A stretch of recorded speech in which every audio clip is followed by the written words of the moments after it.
직장인들은 평균적으로 하루에 몇 시간 일을 할까요? 대한민국에서는 평균적으로 9시에 출근을 하고 오후 6시에 퇴근하여 하루에 8시간을 일하는 것이 대다수입니다. 하지만 대부분의 직장인들은 오후 6시에 일과가 끝나지 않습니다.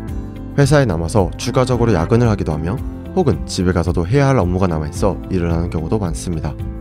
현대인들은 이렇게 매일매일을 살아갑니다. 그러다가 어느 순간 의식의 끈이 끊긴 것처럼 의욕이 사라지며 한순간에 무기력해집니다. 우리는 이것을 번아웃 증후군이라고 말합니다.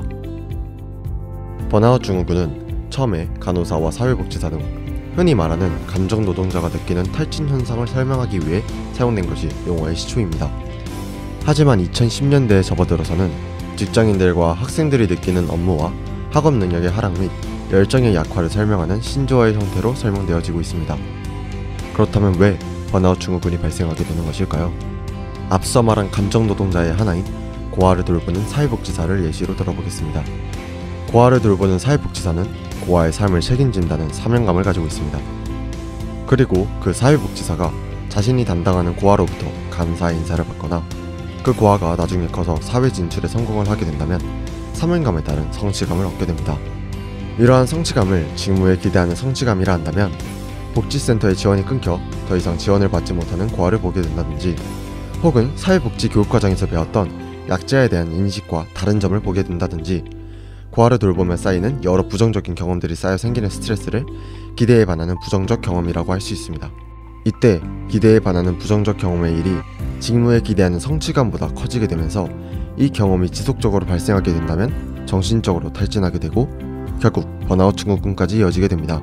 직장인과 학생도 마찬가지로 노동량과 학업량이 증가하면서 정신적 스트레스가 커지게 되었습니다.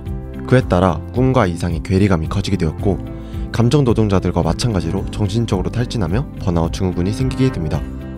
그렇다면 번아웃 증후군의 증상은 어떻게 될까요? 가장 대표적인 증상으로는 예전과 다르게 일에 흥미가 크게 떨어지고 쉽게 짜증을 내기 시작합니다. 또한 아침에 출근할 생각을 하면 피곤해지며 기력이 없고 쇠약해진 느낌이 듭니다. 결과적으로 이러한 증상들로 인하여 만성적으로 요통과 두통, 감기와 같은 질환에 시달리게 되며 극단적으로는 사망에까지 이를 수 있습니다. 사회는 갈수록 빠르게 변화하고 현대인들은 그 속도에 발맞춰 걷고 있습니다. 그에 따라 앞으로 번아웃 증후군과 같은 증상들이 더욱 심화되거나 다른 증후군으로 발전될 수 있습니다. 우리는 이러한 현상을 인식하고 철저한 예방이 필요합니다. 일에 대한 고민이 생기면 혼자 고민을 하는 것이 아니라 주위 지인이나 회사 동료에게 상담을 받거나 가능하면 정해진 업무 시간 내에 모든 일을 마치고 야근 혹은 집으로 일을 가져가지 않도록 합니다. 또 운동과 취미생활과 같은 업무가 아닌 본인만의 시간을 가지는 것 역시 중요합니다.